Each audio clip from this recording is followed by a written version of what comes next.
আগের ভিডিওতে আমরা কক্সবাজার যাওয়া থেকে শুরু করে কোথায় ছিলাম, রুম ডিটেলস এবং রুম রেন্ট সবকিছুই ডিটেলস আপনাদের সাথে শেয়ার করেছি। আজকের পর্বে আপনাদের সাথে শেয়ার করব কক্সবাজারের প্রথম দিন আমরা কি কি করলাম, কোথায় কোথায় গেলাম, সবকিছুই ডিটেল। হ্যালো, আসসালামু আলাইকুম, আমি নুসরাত সাথী, স্বাগতম জানাচ্ছি আমার নতুন আরেকটি ভিডিওতে। গত ভিডিওতে দেখেছিলেন রুমে যে আমরা ফ্রেশ হয়ে তারপর সুইমিং পুলে নেমে গিয়েছিলাম। তার অলমোস্ট 2 ঘন্টা পরে আমরা রেডি হয়ে বের হচ্ছি বাইরে লাঞ্চ করার জন্য। তখন প্রায় 4:15 বেজে গিয়েছে, সন্ধ্যা হতে আর বেশিক্ষণ বাকি নেই, যেহেতু এখন দিনটা খুবই ছোট। আমরা ট্রেনের জন্য যে খাবারগুলো নিচ্ছিলাম ওখান থেকে অর্ধেক খাবার ছিল, তো ওগুলোই আমরা খেয়েছি, তাই আমাদের আর ক্ষুধা লাগেনি। তো অনেক লেট হয়ে গেছে লাঞ্চের জন্য বের হতে হতে। আমরা চিন্তা করছিলাম কোথায় যাওয়া যায় লাঞ্চের জন্য, কিন্তু এর মধ্যেই দেখলাম সূর্যাস্ত হয়ে যাচ্ছে। তো আমরা পরবর্তীতে আর সূর্যাস্ত পাবো না বলে আমরা বিচে চলে গেলাম সূর্যাস্ত উপভোগ করতে। আমাদের ডিসিশনটা রাইটই ছিল, কারণ এর পরের দিন আমরা সূর্যাস্তটা পাইনি। তো এই দিন আমরা সূর্যাস্ত দেখতে না গেলে হয়তো বা কক্সবাজারের এবার আর সূর্যাস্ত দেখা হতো না। কোথাও গেলে আমরা আজানের জন্য এক্সট্রা খাবার নিয়ে যাই। এবার নিয়ে গিয়েছিলাম নুডলস। তো নুডলসটা আমি কেটেলে করে রান্না করে ওকে খাইয়ে দিয়েছিলাম। তারপরে আজানার আব্বু ঘোড়ায় উঠবে বলে ঘোড়া ঠিক করলো। এখানে ওরা 2 ঘন্টার জন্য ঘোড়া ঠিক করে, বাট আমাদের তো এত সময় নেই। তার জন্য আমরা বললাম যে আমরা জাস্ট 10 মিনিটের জন্য উঠবো, কত রাখবে, বাট প্রাইস কমাচ্ছিল না। পরবর্তীতে 100 টাকার মতন রেখেছিল, মনে হয় 10-15 মিনিট ঘুরিয়েছে। ওই যে 10 মিনিট ঘোরার পরে তারা আবার চলে আসছে। আজানের আব্বু বারবারই বলছিল আমাকে ওঠার জন্য, কিন্তু আমি আসলে ঘোড়ার উপরে কখনো উঠিনি আর আমার ভয় লাগছিল, তাই আজানের আব্বুই উঠলো। আজান খুবই এনজয় করেছে রাইডটা। পরে আমরা ওখান থেকে চলে আসলাম বিচের পাশে শুটকি মার্কেটগুলোতে। তবে এই বিচের পাশের দোকানগুলোতে অনেক বেশি দাম চাচ্ছিল শুটকির, তা এর থেকে বেশি ভালো হচ্ছে বার্মিজ মার্কেটে গিয়ে শুটকিগুলো কিনলে ওখানে প্রাইসটা একটু কম পাওয়া যায়। আমরা জাস্ট ঘুরে ঘুরে দেখছিলাম কোনটার প্রাইস কত, বাট আমরা তখনও শপিং করিনি, কারণ আমরা আরো 2 দিন এখানে আছি। এরপর আমরা চলে যাচ্ছি সুগন্ধা বিচের ওদিকে। ভাবছি যে ওখানে যে ফিশ খাবো, আমরা যেহেতু লাঞ্চ করে নেই, একবারে ফিশ খেয়ে তারপর ডিনার করে ফেলবো। সুগন্ধা বিচে এসে প্রথমে এই আইসক্রিমটার দিকে চোখ গেল, তো পরে আইসক্রিমটা নিলাম।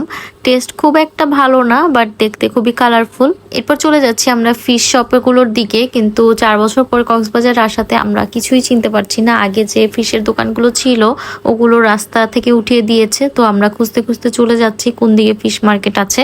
পরে সবাইকে জিজ্ঞেস করতে করতে চলে আসলাম ফিশ মার্কেটে। কক্সবাজার আসলে এই ফিশ ফ্রাই খাবো না তা তো আর হয় না, তো চলে আসলাম ফিশ ফ্রাই খেতে। তবে আগের চেয়ে অনেক বেশি দাম বেড়ে গিয়েছে সবকিছুর। অনেকগুলো দোকান দেখার পরে আমাদের এখানের কয়েকটা ফিশ পছন্দ হয়, তো আমরা ওইটাই দেখছিলাম আর দামাদামি করছিলাম। এরপরে কক্সবাজারের বিখ্যাত সেই ফল আনারকলি, এটা কিনে নিলাম। এটা আমি এর আগে কখনোই খাইনি, ফার্স্ট টাইমের জন্য আমি এটা ট্রাই করছি।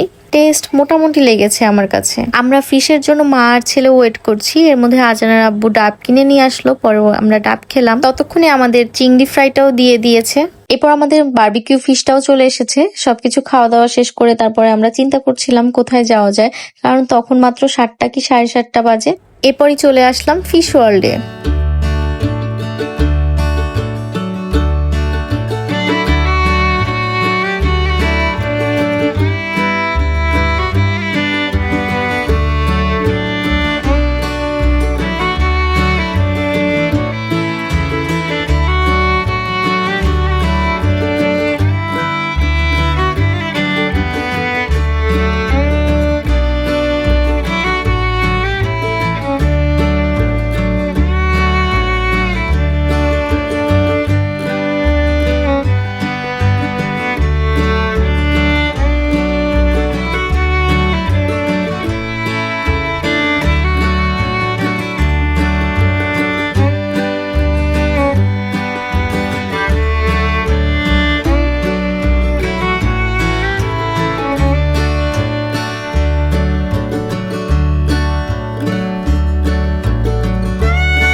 আজকের ভিডিওটি এতটুকুই, দেখা হবে কক্সবাজারের সেকেন্ডের ব্লগে। টিল দেন সবাই সুস্থ থাকুন, ভালো থাকুন, আল্লাহ হাফেজ।